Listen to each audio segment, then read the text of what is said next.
विचारबीज बुद्धिमत्ता आणि गणित चॅनल आपले सहर्ष स्वागत करत आहे. बेरीज व वजाबाकी शाब्दिक मिश्र उदाहरणे आपण आज पाहूया. बेरीज वजाबाकी शाब्दिक मिश्र उदाहरणामध्ये क्रमांक 1 नियम. बेरीज व वजाबाकी मिश्र उदाहरणात 2 किंवा 3 क्रिया कराव्या लागतात. 2. अशा उदाहरणांसाठी उदाहरणे नीट वाचा व अर्थ समजून घ्या. 3. संख्या व शब्दांवर खुणा करा. कोणती क्रिया आधी व कोणती क्रिया नंतर हे लक्षात घ्या आणि त्या पद्धतीनं सोडवा. चला सुरुवात करूया. बाळांनो नमस्कार. आज आपण नवीन व्हिडिओ घेऊन आलेलो आहे.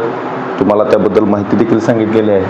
बेरीज व वजाबाकी शाब्दिक मिश्र उदाहरणे आपण याबद्दल चर्चा केलेली आहेच. यामध्ये कुठले नियम लक्षात ठेवायचे, काय रूल्स फॉलो करायचे, ठीक आहे बाळांनो. आता आपण प्रश्नाला सुरुवात करूया. प्रश्न काय पहा. एका बागेत एकूण 1275 झाडे असून त्यामध्ये 950 आंब्याची झाडे व 75 नारळाची झाडे आहेत. उरलेली झाडे फणसाची आहेत. तर बागेत फणसाची किती झाडे आहेत? उदाहरण वाचून झाल्यानंतर बाळांनो लक्षात ठेवायचं की याच्यात नक्की काय विचारले आपल्याला. आता बेरीज आणि वजाबाकी मिश्र उदाहरणे हे आपण टॉपिक घेतो, पण परीक्षेमध्ये असं विचारलं जाणार नाही. आपल्यालाच इथं लक्षात घ्यायला लागेल की सुरुवातीला काय दिलेत, एकूण झाडं दिलेली. त्यानंतर पहा बरं काय दिलंय, त्यामधील त्या एकूण झाडांमधील कुठली झाडे बघा. आता एकूण किती आहेत बघा. इथं आपण घेऊ एकूण 1275. ओके, समजले तर. त्यानंतर पुढं काय दिलंय की त्यातील म्हणजे त्यामध्ये या 1275 मधील आंब्याची झाडं किती पहा. आंब्याची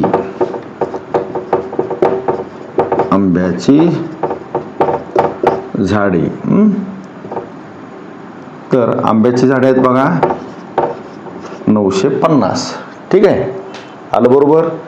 त्यानंतर व 75 नारळाची झाडे आहेत. मग आता इथं लिहू आपण नारळाची किती आहे ती 75 बरोबर. आता उरलेली झाडे फणसाची आहेत. आता यांच्या आधी बेरीज करू म्हणजे यापैकी हे एकूण किती आहेत ते कळेल आपल्याला. कारण आपल्याला शेवटी काय विचारलंय, फणसाची किती आहेत बरोबर. त्याच्यामुळे आपल्याला काय करायला लागेल, सुरुवातीला हे मिळवावं लागेल म्हणजे सुरुवातीला बेरीज करायला लागेल आणि नंतर फणसाची झाडे काढताना आलेल्या एकूण झाडांमधील आलेलं जे उत्तर आहे ते काय करायला लागेल, आपल्याला वजाबाकी करायला लागेल, कमी करायला लागेल. मग पहा बरं आता इथं आंब्यांची झाडं 950 अधिक 75 नारळाची बरोबर. मग इथं 5 बेरीज करू. आता पहा बरं बेरीज आपली हे होते का, 7 आणि 5 12, 1 राहिला, 9 आणि 1 10, म्हणजे हे दोन्ही मिळून 1025 झाडं आहेत आंब्याची आणि नारळाची. मग आता हे सोडून याच्यामध्ये फणसाची झाडं किती ते आपल्याला शोधायला लागेल. त्यासाठी आपल्याला इथं सुरुवातीला हे करायला लागेल. मग आता पहा बरं इथं 1275 एकूण आहेत, त्याच्यातले किती वजा करायला लागतील आपल्याला, 1025 वजा करायला लागतील.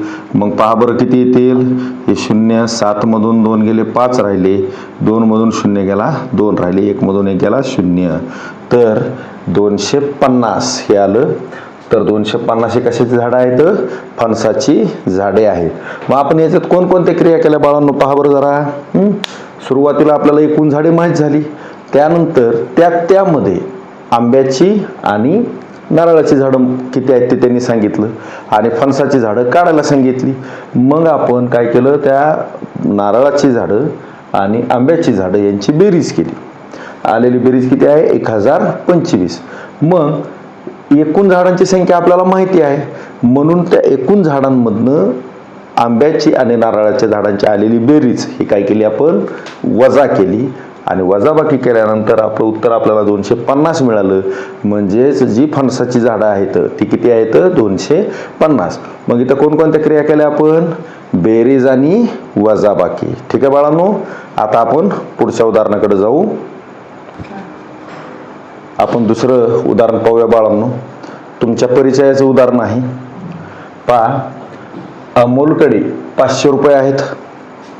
त्या अमोलला, तो 4थीचाच विद्यार्थी आहे आणि त्याला कदाचित त्याच्या आजीने किंवा आजोबांनी त्याला पॉकेट मनी म्हणून ते दिलेले असतील. ठीक आहे. त्यातील 150 रुपयाची, बघा आता अमोलनं काय केलं, लगेच त्याच्याकडे पैसे आल्या त्यानं सगळ्यात आधी काय केलं पहा, 150 रुपयाची चॉकलेट त्याने खरेदी केली. सुरुवातीला आता त्यानं चॉकलेट खरेदी केली, कारण बाळांनो तुम्हाला चॉकलेट खूप आवडतं, बरोबर. मग 150 रुपयाची त्यानं 150 रुपये किंवा 150 रुपयाची त्यानं चॉकलेट खरेदी केली. त्यानंतर पुढं काय केलं पहा, 200 रुपयाची मिठाई आईबाबांसाठी खरेदी केली. आता आईबाबांसाठी त्यानं खरेदी केली. मग बघा, पहा बरं, तुम्ही आईबाबांसाठी काही खरेदी करता का? जर पॉकेटमध्ये तुम्हाला दिली असेल तर आईबाबांसाठी तुम्ही खरेदी करता का? जर नसेल कराल तर पहा, अमोलनं खरेदी केलं आहे. आता पाहायचे आपल्याला, त्यानं आईबाबांसाठी मिठाई खरेदी केली. तर आता अमोलकडे किती रक्कम शिल्लक राहिली?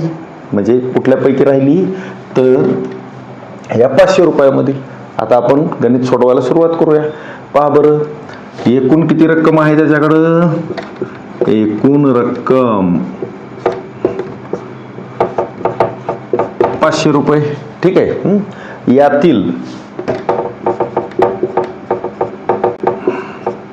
चॉकलेटसाठी किती घेतली? किती रुपयाची घेतली त्यानं? 150 रुपयाची. त्यानंतर मिठाई पहा बरं किती रुपयाची घेतली? 200 रुपयाची. एक मात्र पहा, अमोलनं स्वतःपेक्षा आईबाबासाठी 50 रुपये जादाचे खर्च केली. ठीक आहे, हे लक्षात आलं तुमच्या? बरं, पाहू आता. मग हे 150 आणि 200 किती झाली पहा बरं. आता आपण इथं यांची बेरीज करायला लागेल. मग किती येते बेरीज? 350 रुपये. म्हणजेच 500 रुपयामधील त्यानं 150 रुपयाचे चॉकलेट आणि मिठाई 200 रुपयांची म्हणजे खरेदी केली, तर त्याला 350 रुपये खर्च आला. मग आता त्याच्याकडे किती पैसे राहिलेत? म्हणजे या 500 रुपयातून पहा, आता आपल्याला काय करायला लागेल? मग या 500 मधनं 350 वजा करायला लागतील. म्हणजे मग त्याच्याकडे किती पैसे राहिले ते आपोआप आपल्याला माहित होईल. शून्याला शून्य घेतलं. चला, आता इथे शून्यातनं 5 जात नाहीत म्हणून इथं काय केलं? इथं 4 घेतले, इथं हातच्या दिला, 10तनं 5 गेले, 5 राहिले, 4 मधनं 1 3 गेला, 1 राहिला. म्हणजेच अमोलकडे किती रुपये राहिले? तर 150 रुपये. ठीक आहे. आता ते 150 रुपये अमोल कशासाठी खरेदी करेल किंवा कुठं वापरेल तर ते तुम्ही ठरवा.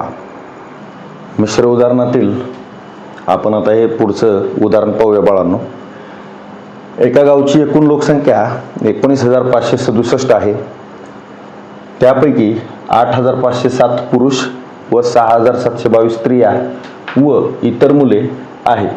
तर त्या गावात किती मुले आहेत? आता इथं हा जरा थोडासा प्रश्न थोडा डिफिकल्ट लेवलचा आहे, पण आपण समजून घ्यायचं बाळांनो की एकूण दिलेली संख्या, त्याच्यामधून पुरुषांची संख्या, स्त्रियांची संख्या यांची बेरीज आणि राहिलेली मुलं येतं. तर राहिलेली मुलं हे आपल्याला त्या दोघांची बेरीज केल्यावर, पुरुष आणि स्त्रियांची आपण ज्या वेळेला बेरीज करू त्यावेळेला राहिलेली मुलं आपल्याला लक्षात येतील किंवा मिळून जातील. ठीक आहे. तर याच्यासाठी आपण हे वेगानं गणित सोडवायचे. फक्त आता आपण थोडं स्टेप बाय स्टेप घेतोय, पण तुम्ही ज्या वेळेला प्रॅक्टिसला बसाल त्यावेळेला बाळांनो व्यवस्थित तुम्हाला ते सोडवायला लागेल, वेग असायला लागेल, कारण आपल्यापाशी प्रश्न सोडवताना वेळ कमी असतो. ठीक आहे. तर पाहू आता आपण. आता एकूण लोकसंख्या दिलेली आहे. तर पाहता, एकूण लोकसंख्या किती आहे? ती 19,567. ठीक आहे बाळांनो. त्यानंतर त्यातील पुरुष किती आहेत पहा? 8,507. पुढं स्त्रिया किती आहेत पहा? 6,722. आता मला सांगा, आपल्याला आता काय करायचं आहे की मुलांची संख्या विचारली त्यांनी की मुलं किती आहेत, मग इथं कुठली क्रिया करायला लागेल, बेरीज करायला लागेल का वजाबाकी करायला लागेल? पहा बरं जरा बाळांनो, विचार करा आणि मला सांगा किंवा तुम्ही स्वतः ते सोडवण्याचा प्रयत्न करा. बरोबर, काय करायला लागेल आपल्याला? इथं बेरीज करायला लागेल. मग आता इथं आपण बेरीज घेऊ. बघा, 7 आणि 2 9, इथं 2, 7 आणि 5 12, 1 हातच्या आला. ठीक आहे. मग 8 आणि 1 9, 9 आणि 6 पहा बरं किती होतात? 9 आणि 6 9, 10 11 12 13 14 15. ठीक आहे. म्हणजे या ठिकाणी किती येईल पहा? 15. म्हणजे स्त्रिया आणि पुरुष मिळून 15,229 आहेत. मग 19,567 मधील हे दोघं किती आहेत? म्हणजे स्त्री आणि पुरुष 15,229 आहेत. म्हणजेच राहिलेली जी काय असेल तर ती काय असतील? मुलं असतील. मग पाहू बरं. मग इथं घेऊ आता 19,567 वजा आपल्याला इथं वजाबाकी करायला लागेल 15,229. तर इथं वजाबाकी करूया. हातच्याची वजाबाकी आहे तर इथं 7 मधनं 9 जात नाहीत म्हणून इथला हातच्या घ्यायला लागेल. इथं 5 राहिली, इथं 17 झाली. 17 मधनं 9 गेले. पहा बरं किती येतात? तर किती येतील? 8. आता परत 5 मधनं 2 गेले किती येतील? 3. बरोबर. पुढं 5 मधनं 2 गेले किती येतील? 3. 9 मधनं 5 गेले किती येतील? 4. आणि 1 मधनं 1 गेला 0. मग आपलं बघा, आपल्याला पर्यायामध्ये उत्तर पाहावं लागेल. हे आहे का? तर मुलांची एकूण संख्या येते 4,338. ठीक आहे बाळांनो. आता हे उदाहरणं व्यवस्थित पहा. याच्यावर आधारित इतर उदाहरणं तयार करण्याचा प्रयत्न करा.